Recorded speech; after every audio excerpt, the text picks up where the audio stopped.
with Tita Cora and Kapitana Sisa. Same, pero iba. We are number 106.7 Energy FM. Pangga, wag mong sabihin radyo. Sabihin mo! Isang magandang umaga pa rin po, Metro and Mega Manila. Ako pa rin po si Kapitana Sisa. At ako naman po si Tita Cora. At itong second hour ng Baklita sa Wow! Hello po sa inyo lahat dyan, Metro and Mega Manila. Sa mga naghahanap buhay ngayon, sa magandang umaga pa rin po sa inyong lahat dyan. Oy, good morning din Mare ha, sa lahat ng mga nakatutok sa atin ngayon dyan sa may Mahogany Market ha. Ay, sa hello. Tagaytay. Uy, hello po sa inyong lahat dyan. Marami nakatutok sa atin dyan actually. Oo, tapos meron din, may kalapit din dyan, kasi di ba Tagaytay, Cavite, sa mga taga 13, sa Dasma, Cavite, hello po sa inyong lahat dyan. Bacoor, Cavite, hello po sa inyong lahat dyan. At ang gwapo talaga Mare ng mayor nila dyan, batang-bata. Ay talaga? Sino? Oo.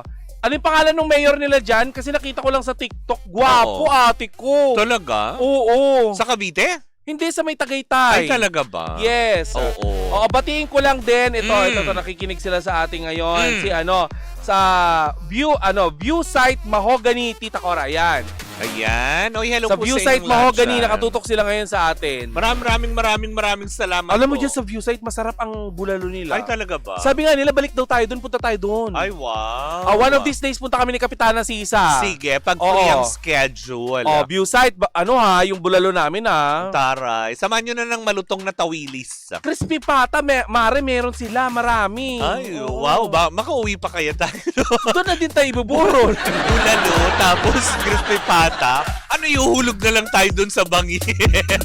Magbubula ang bibig ng dalawang bakla, iuhulog nyo na lang. Sisimentohin na lang.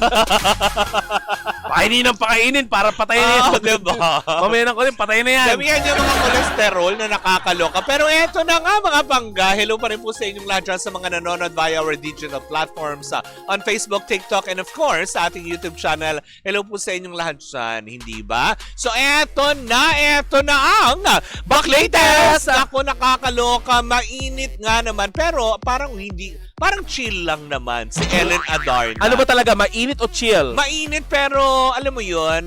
Mainit ang pinag-uusapan pero yung sangko, chill lang. Chill lang siya pero may pagbabanta. Ay, hindi chill yan. Chill niyang binantaan? Ganon. Low-key pagbabanta, ganon? Yes, napaka low-key na pagbabanta. Netong si Ellen Adarna, laban nga dito sa pambansang Marites na si Sian Gasa matapos kasi magpalabas ng kung ano-anong blind items patungkol nga sa kanilang hiwalayan, ang panggagamit di umano ni Ellen Adarna kay Derek Ramsey kung kaya't nga, bakit nga ba daw pinakasalan ni Ellen Adarna dahil nga daw sa yaman nitong si Derek Ramsey. Samantala daw kaya daw iniwan ayon kay Sian Gasa at hindi pinakasalan etong si John Lloyd Cruz wala naman daw mahihita bukod sa isang pirasong pasong lupa at 5 pirasong biogesic.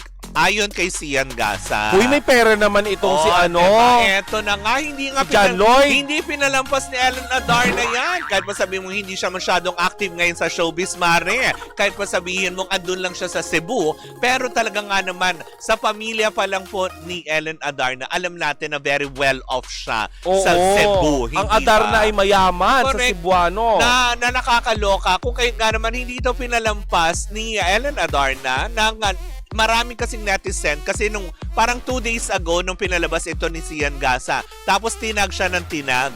Parang lahat tinatag kay Ellen Adarna. So, sumagot lang siya na very low-key. Sabi nga ni Ellen Adarna, kasi nga ayon sa paratang ni Sian Gasa, kaya daw pinakasalan dahil sa bilyong ipon daw nitong si Derek Ramsey. So si Ellen Diba? na pinapalabas na waing pera? Diba? Na parang sinasabi nga nila, ang habol lang daw. Ayon kay Sian Gasa, diba? According sa kanya mga patutsada, na para bang, ginagamit ni Ellen Adarna lang itong pagpapakasal nila ni Derek Ramsey para makuha nga niya kung anong yaman daw na meron itong si Derek. Uy, teka. Derek, hindi Derek. Sorry. Oo. Meron ako nabalitaan pero ito pwede pabulaan. Gusto ko lang pong iliwanagin kung totoo ba itong chika. Na totoo ba na meron itong dalawang prenup agreement? Parang wali. Kasi eto na nga. Diba? Alam mo yung mariing itinanggi nga naman nito ni Ellen Adarna sa kanyang IG post na? nung isang araw lang, 'di ba? Sinagot niya ito. Actually, naka-post pa, IG post, and then at the same time, naka-post pa din po sa Ellen Adarna niyang social media, yung pagkakasagot niya dito. Unang-una, nilinaw niya yung issue ng bilyon. Oh. Sabi nga niya, sa pagkakaalam niya, ang mga bilyonaryo lang daw dito ay yung mga kumita daw sa flood control. Diba? So, kung sinasabi daw na bilyon ni Derek Ramsey at panggagamit, walang katotohanan yon. Pangalawa, pinagtanggol din ni Ellen Adarna itong si John Lloyd Cruz. Dahil nga nung sinabi nga, bakit? Ano bang kasi nung sinabi ni Sian Gasa sa kanyang blind item, although alam naman at very obvious, 'di ba? JL kasi yung ginamit niya. Oo naman. JL, tapos gumamit ka pa ng Biogesic. Oo. 'Di ba? So, yung sinasabi kasi doon sa blind item nitong si Sian Gasa patungkol nga doon sa wala naman siyang mahihita bukod sa isang pirasong pasong lupa at 5 pirasong Biogesic. Very low key na sinabi ni Ellen Adarna kay Sian Gasa. Although hindi naman niya talaga nirekta. Sinagot lang niya yung mga patutsada. Sabi niya, wag mong ismoli ng Biogesic. Sabi ni Ellen Adarna, hindi mo siya kilala. Oo. 'Di ba? Hindi mo alam kung anong kakayanan. 'Di ba? Taka sinabi din at ilinaw ni Ellen Adarna, paano nga ba naman daw siya magpapakasala? Teka, ang Biogesic, ang manufacturer niyan ay Unilab, tama ba? Oo. Tama ba? Yan ang hindi tayo sure. Alam ko Unilab, yes. Oo, malaki ang Unilab, Yes, kumbaga parang yun nga yung sinasabi nila, hindi ba? Na parang eto na nga, 'di ba, mabalik tayo kay John Lloyd Cruz. 'Di ba yung sinasabi na nga na parang tipong wag mong ismolin at ilinaw din mismo ni Ellen Adarna na paano nga naman siya magpapakasal sa isang tao na hindi naman daw nag-propose sa kanya. So, paano niya tatanggapin? 'Di ba? Ayun nga naman. At eto pa. Eto yung very low-key na pagbabanta ni Ellen Adarna. Ano yun, Mare? Sabi nga ni Ellen Adarna, wag mong ismolin si Biogesic. Dahil hindi mo nga siya kilala, pero ang assets mo, kilala ko. So, ibig sabihin ba nito, Mare? So, ibig sabihin, kilala ni Ellen Adarna ang mga assets, mga nag-feed ng information kay Sian Gasa. Kaya ang ibig sabihin? Diba? Hindi yung assets and liabilities o yung kakayahan ni Sian Gasa sa buhay? Ako feeling ko yung patungkol dun sa mga nagbabato ng istorya. Kasi after niyan, Mare, di ba, nag-post siya sa kanyang IG patungkol dyan. Di ba? Nag-post din kinabukasan kaagad. Etong si Derek Ramsey patungkol nga dito sa naglalabasan na pinasisinungalingan ang issue na inilalabas nga ni Sian Gasa patungkol sa kanilang dalawang mag-asawa. Bagamat hindi rin binanggit ni Derek Ramsey ang pangalan ni Sian Gasa, pero ang pagkakasabi lang niya, yung naglalabasang issue about me and Ellen, it's a fake news. Sabi nga we don't like fake news. Kasi it's so baho. Yeah, diba? like, amoy, fish paste. Fermented, diba? fish. Na nakakaloka. Kaya nga naman, diba, ng bonggang-bongga, yun, doon na natatapos yun. Kumbaga parang kaya sinabi ko na very low-key yung atake. Kasi kalmado lang yung sinasabi. Yung tipong sinasagot niya yung issue na irritable siya, pero andun pa rin yung ganda ni Ellen Adarna. Habang sinasabi niya na, paano magpro-propose? Paano pakakasalan? Kung hindi naman nagpro-propose. Hindi naman nag-propose. Tsaka yung sinasabi mong bilyonaryo, yung mga bilyonaryong alam ko, nasa flood control. Yun, totoo naman, hindi ba? Hindi ko alam kung bakit ba hindi matigil-tigil at kakaputakte ng mga chismis itong mag-asawang Ellen Adarna at Derek Ramsey.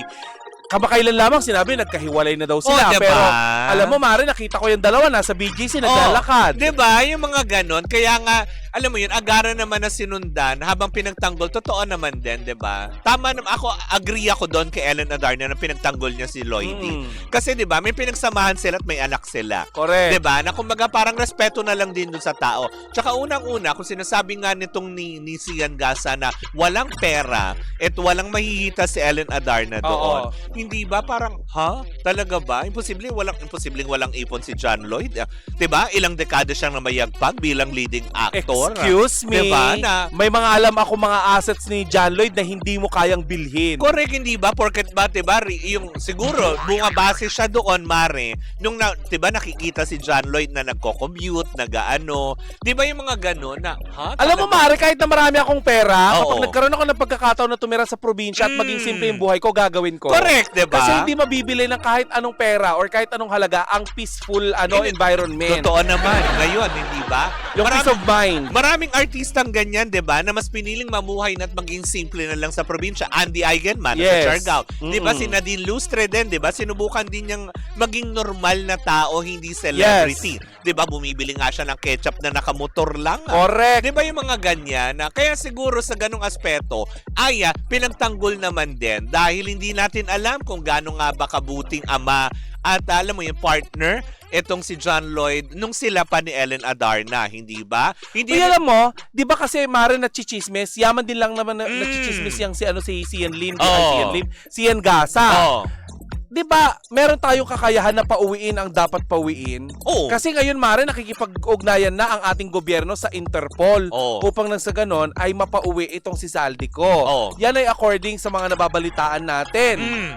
Bakit hindi gawin yan ng mga nagkaso kay Sian Gasa? Pauwiin yan Diba? dito sa Pilipinas at panagutin sa mga fake news na ikinakalat nito. Makipag-ugnay, oo nga, bakit hindi nyo gawin din yan sa ICC?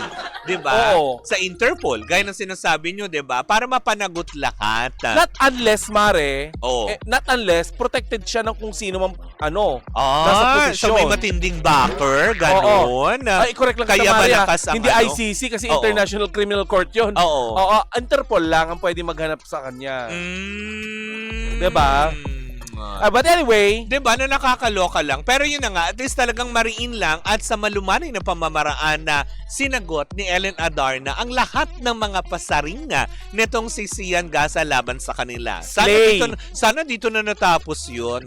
Isa lang masasabi ko kay Ellen Adarna, you nailed it, girl. Ganon, with the class ang pumatol. Hindi yung pagpatol para kang palingkera na nakikipag-away ka din, hindi ba? Na nakakaloka. Sabi niya, mabagal yung group effort nila ngayon.